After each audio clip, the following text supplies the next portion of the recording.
कानगाव या गावामध्ये आज आपण विठ्ठल रुक्माई मंदिराच्या सभा मंडपामध्ये उभे आहोत आणि इथे काही ज्येष्ठ नागरिक जमलेले आहेत। इथे उपोषणाचा 5वा दिवस आहे।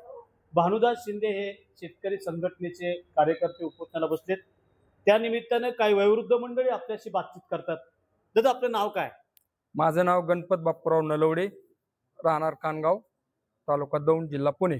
काय सांगायचं तुम्हाला उपोषणाच्या संदर्भामध्ये? आज माझा गावातला एक बंधू या ठिकाणी अमरण उपोषण करतोय आणि त्यांनी जो मुद्दा मांडला या की रुग्णाचा मृत्यू झाल्यास त्याचं बिल माफ करावं, पण आज आमच्यावर अशी परिस्थिती झाली की आम्ही केम हॉस्पिटलमध्ये 2 वर्षापूर्वी आमच्या बंधूचं ऑपरेशन होतं, तर त्याला 5 लाख रुपये सांगितलं होतं। आम्ही ते 5 लाख रुपये भरलं, अधिक इतर खर्च असा 10 लाख रुपये आम्ही आमचा त्या इकडून तिकडून पाहुण्या रावळ्याकडून करून भरला। रुग्णाचं नाव काय होतं? बाळासो महादेव नलवडे। आणि वय किती होतं? वय त्यांचं 55 ते 56 होतं आणि त्यांना कुठे ऍडमिट केलं होतं? केम हॉस्पिटल पुणे। पुण्याच्या केम हॉस्पिटलमध्ये काय घडलं तिथं? तिथं असं घडलं की आमचं परत नंतरून त्याला निमोनिया झाला आणि आम्ही त्या ठिकाणी ऍडमिट केलं। त्यानंतरून त्यांनी डिपॉझिट मागितलं, आमच्याकडे त्यावेळेस पैसे नव्हतं। त्यांनी आम्हाला दुसऱ्या हॉस्पिटलला लावलं, आम्ही इकडं तिकडं भटकत बसलो आणि नंतरून परत त्यांच्याकडे गेलो, तर त्यांनी ते ऍडमिट केलं। नंतरून त्याचा मृत्यू झाला 3 तारखेला आणि त्यांनी बिल घेतल्याशिवाय आम्ही पेशंट सोडणार नाही। आम्हाला बिल निम्म भरावं लागलं, दाखला घेतल्याशिवाय आम्ही पेशंट सोडणार नाही। आम्हाला दाखला उत्पन्नाचा घ्यावा लागला रातोरात आणि कशा परिस्थितीत, आणि त्यांना 4 तारखेला मग सोडलं गेलं। रुग्णाचा मृत्यू झाल्यानंतर हॉस्पिटलवाल्यांनी किती दिवस तुम्हाला त्रास दिला? 1 दिवस। 1 दिवस। त्यांचं काय म्हणणं होतं? त्यांचं म्हणणं होतं बिल भरल्याशिवाय आम्ही पेशंट सोडणार नाही।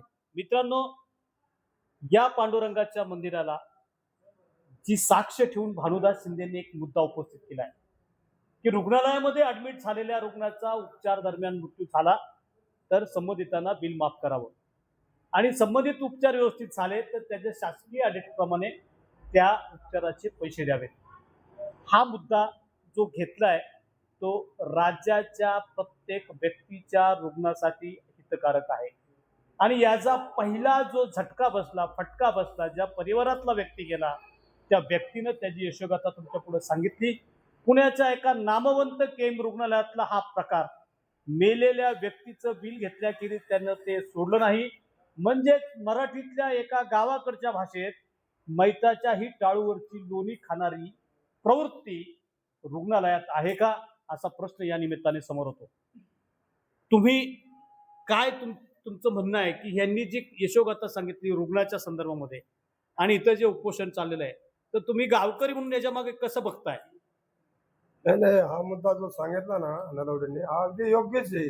अशी परिस्थितीच होती, रुग्णांना लय त्रास आहे। मित्रांनो, माणूस म्हटलं की व्याधी आल्या, सुखदुःखाच्या प्रवासामध्ये त्याला सर्व गोष्टीतून जावं लागतं आणि त्यातली सगळ्यात महत्त्वाची अडचण असते ती आरोग्याची समस्या।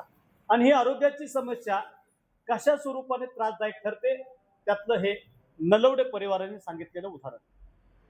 या महाराष्ट्रामध्ये खऱ्या अर्थानं आरोग्यावरती अनेक लोक काम करतात। या तालुक्यात सुद्धा आरोग्य दूत नावाने या तालुक्यातील विद्यमान आमदार राहुल कुल यांचा आरोग्य दूत नावाने संबोधलं जातं आणि याच तालुक्यामध्ये एक रुग्ण मयत होतो आणि मयत झाल्यानंतर सुद्धा बिल दिलं नाही म्हणून त्याला 1 दिवस रुग्णालय तात्काळ ठेवतं। हा प्रश्न माणुसकीला काळीमा फासणार आहे। मी विजय चव्हाण, तुम्ही पाहताय आवाज लोकशाहीचा। संपर्कासाठी